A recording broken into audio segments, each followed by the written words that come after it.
Recently, the New South Wales and Victorian governments convened a creative tax summit that brought together pretty much all the state and territory ministers for the arts or creative industries, as well as Federal Minister Tony Burke. Given the topic was tax, the New South Wales Treasurer and other tax officials and experts were also in the room. Look, it was held at the Sydney Opera House, and while it might sound a bit dry, it was a pretty special and unique gathering, topped and tailed with some incredible performances. In the lead up, there had been 300 submissions made as part of the summit that tackled a number of issues associated with the tax system, but mainly leaning into issues to do with access to audiences and for financing.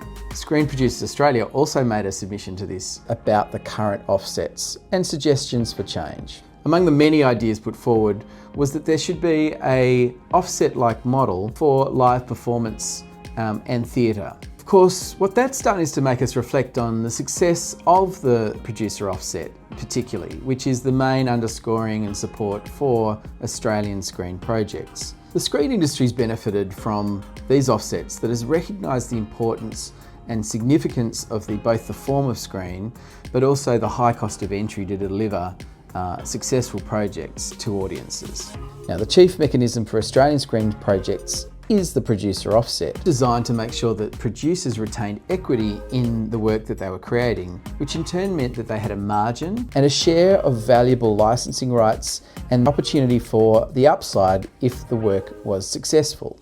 Now, of course, there are many wonderful things about the offset, but there are areas that need work. As streaming services have started to dominate our commissioning processes, those rights have been eroded very quickly. The producer offset does not offer that opportunity to retain equity or retain rights in works as it once did. In other territories, an investment from government of this nature would be protected in different ways, but you also have a counterbalance measure in terms of trade that exists in many territories, but not yet in Australia.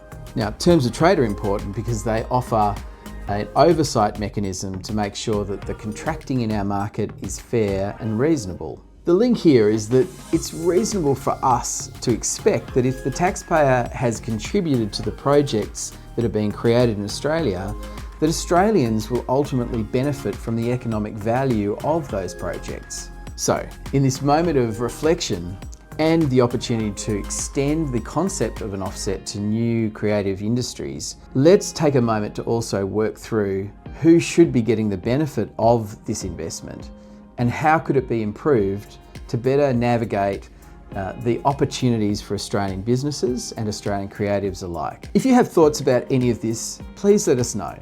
And of course, please reach out to us either on our socials or through our website